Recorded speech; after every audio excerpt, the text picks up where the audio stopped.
All right, so we're going to break down the whys and why nots of 131. First of all, the top guy does not guard dribble penetration. So you could tell his only job is to make people throw it over him and get this guy in a speed dribble so we can trap here. But the middle guy is to stop dribble penetration. So you can see Daniel moving his feet.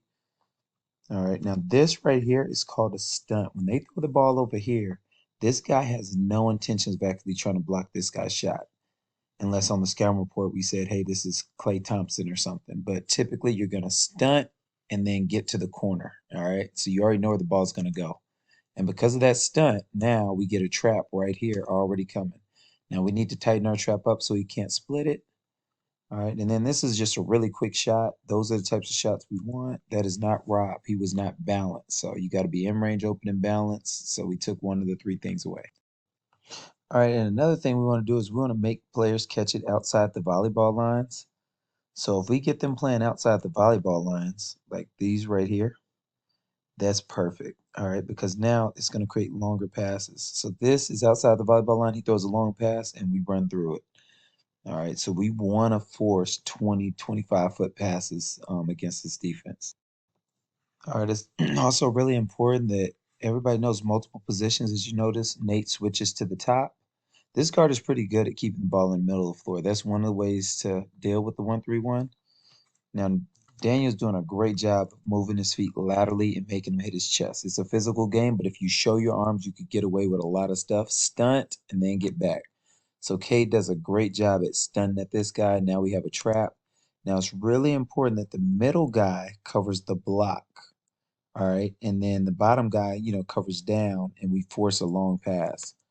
But since Daniel starts to leave, Isaac has to stay and cover it for him. So we want to make sure that that ball gets covered on the block. But in fast, we're causing a lot of chaos and a lot of ball pressure. All right, so now I want to explain our baseline out of bounds. Ty runs the bottom, so we have him on the ball, shading this way. Daniel is middle, so he covers the ball side block. Whoever's playing the wing will cover the other block. So most out of bounds plays, people are trying to run plays to this block, or they'll throw it ball side corner. So what we're doing is taking away those two things and we're leaving open the corner so we can trap it. All right. If they throw anything over the top, Nate is supposed to steal it. So we're still in a 1-3-1. So now, as soon as the ball throws in, we're like, hey, look who's wide open. And we cover everything down here. And then when they throw it to him, that's where we get our trap. Now, they set a screen and Nate gets hung on it. That's why we don't get a steal. All right, but we always want to trap each time. And notice, as we went for that steal there, Cade notices that Nate fell. So Cade went and took the top of the 1-3-1 and Nate filled in on the wing. So you got to be able to fill and know every position. All right, so this is the baseline out of bounds on the other side. I want to remind you that we want to score more points off of their baseline out of bounds plays than they do. Meaning, if we get a turnover, we want to score on that very next possession. So we should get happy when they throw it down there. So notice, Ty is the bottom guy. He's on the ball. The guy that's middle is ball side block. Other wing is opposite block. And we leave the corner open. So once we take all those options away, they inevitably throw it to the corner. This guy has to get this steal. So Josh has to be there to take that away. Somehow this guy shakes free and ends up with the ball. But we want to take that away every time. Here's another important rule. Also, Isaac is really elite at the top.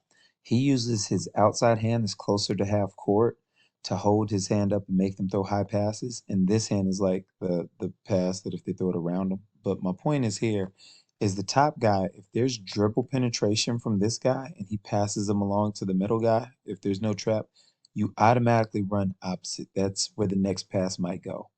The other thing is if the ball is thrown there, you automatically run opposite. So as soon as the ball's thrown middle, it's very important that Isaac's always already on his way this way, or else this is going to equal a wide open shot when players throw middle. So as soon as it gets below you, you run, you take that away. Off the dribble three, we can live with that. Few things to take notice. Ty hits a three. Isaac immediately jumps on this side of the guy's body. So if he gets the ball, he's going to make him run this way to catch it, which is the left side of the floor. So now, so they throw it into another guy. Notice what Isaac does. He takes away this guy by jumping here and makes him throw it to the left side of the floor again. So we're baiting the ball to the left side of the floor where we want it. Now he's on the high side of the guy, so he doesn't escape this way. So his only thing is to drive forward. This is what we want. We don't want him escaping outside of us. Same thing. If you notice Isaac's body, he's not letting the guy escape this way around him. But if he wants to go this way in front of our middle guy, that's fine. There's a lot of traffic. Now this is what we want. The ball has gotten below him. Now, most teams will have a corner guy right here, and if he attacks and scores, he scores. But we have to rotate despite all that. Because if he throws it corner, Cade would get that, and one more pass would be Isaac. But since there's nobody corner, Isaac's already rushing this way, so when they throw the ball, he's there. Everybody's sprinting out.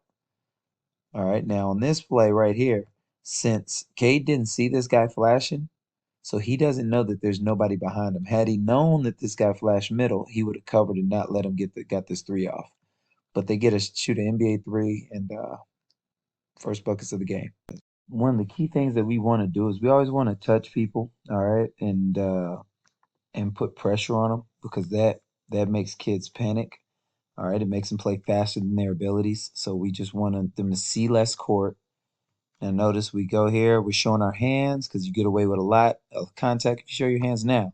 This guy is so close that if you're this close to a person, you just trap them. So our middle and top guys should get a lot of traps when a guy's trying to catch in these 3-point line areas at the top of the key.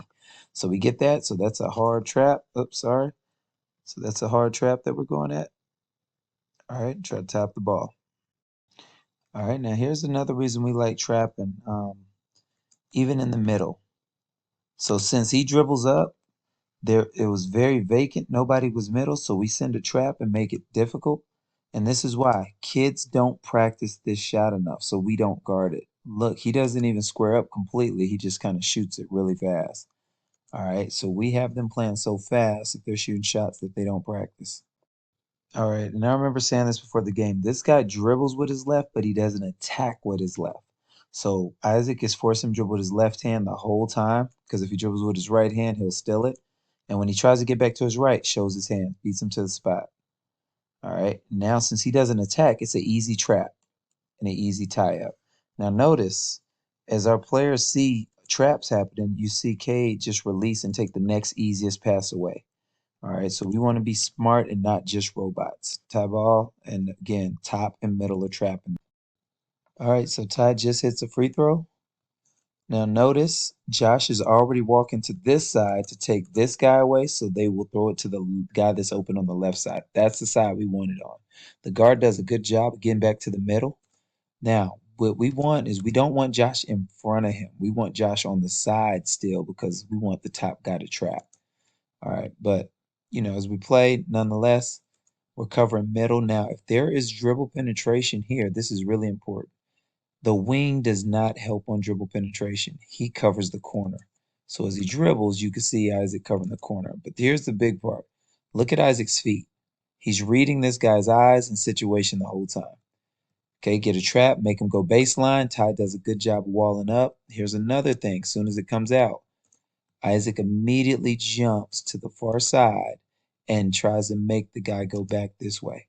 All right, get a steal, take it right out of his hand, and we're off to the races. At some point we switched to a defense called 12 stay. It's a little different, but we're very aggressive on this. Now we have Isaac in between. We want Tristan higher. Right now we don't want him at the free throw line. We want him at the red line. So when this guy dribbles up, we can trap him. All right, he's a little too deep, but nonetheless, notice, watch the sprint. When this ball goes over Isaac's head, you see how aggressive Nate is taking this pass away? That's because we're in 12 stay. But now, because of his shoulders being turned, he can't throw it here or here. So Ty and Isaac know that we're about to get a trap because he seems open. Soon as he throws this, a dead sprint and get a trap. Now, we need our top guy, Josh. He's watching and he should be in a sprint as well when it goes corner to take this away. All right, and he's a little late, which is why he gets a deflection and a tie up instead of an outright steal. It's super important that all our bigs do this. First of all, this is a great kick by Ty. He got two on the ball. That's a wide open shot. But look, we got two guys looking to rebound. Tristan and Ty get in a sprint. to get back because again, this team obviously is having trouble against our set defense. We don't want them scoring on the break. But the other thing I want you to look at is look at these tap behinds. If you're behind them, you're always in the play. Keep pursuing. There's a tap right there from Josh. He missed it. Here's a tap from Nate. So everybody's constantly doing tap behinds, and we never give up on plays. Sprint back, get set, and keep going for tap behinds, even if you're behind them. All right, so this should be a quicker trap for Josh. Now I want y'all to look at this. Nate, he should know one. He could count the guys 1, 2, 3, 4, 5, but he still isn't sure, so he's gonna do a stunt. If there's not a fifth guy behind you, you can run straight to this guy and take away the shot.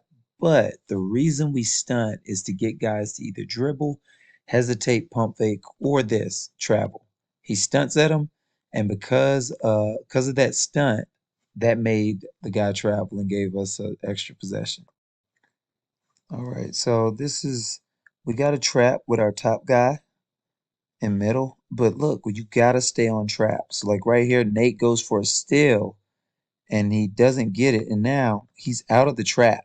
We still need to maintain bodies on a guy so he can't throw it out. But nonetheless, watch Cade. Cade is up here taking the easy pass away because we should have a trap going on. Because the better teams, the guy left the ball and throw it there. So that's why we need Nate to stay in the play. But when the ball gets thrown below him, you see Cade in a dead sprint. It's going to be tough for them to pass there or see it quick enough. So as soon as he goes down, he throws it, but it's too late and a turnover. So remember, when the ball, if you were the wing and the ball gets below you, you have to be in a dead sprint to the opposite block, just like this. All right, and here's one more example. This one, I'm showing it again because it's so important. And it's tough to remember when a guy is driving, this guy's driving, the wing is not your job to cover, especially if you're middle and your bottom guy there to cover dribble penetration. When he drives, Cade needs to be flaring right out here to this guy. So as he drives, if as he flares out, a lot of times guys will throw it right to you. All right, he throws a little bit over Cade's head. Cade has to do a better job at keeping him in the corner. So if you don't get the steal, you got to sprint to keep him back. All right. And then, like I said, it's just if that ball gets out of that trap, then hey, we got to be moving around really quickly. Look at us, we're getting on the floor, diving after balls. Like it's really important that we play with a certain level of intensity. All right, so all out all the time. All right, so hey, make sure as you're kind of watching some of the rules to this, all players need to be picking up how to play multiple positions and also know what you're supposed to cover when you don't, when your guy or your side doesn't have the ball.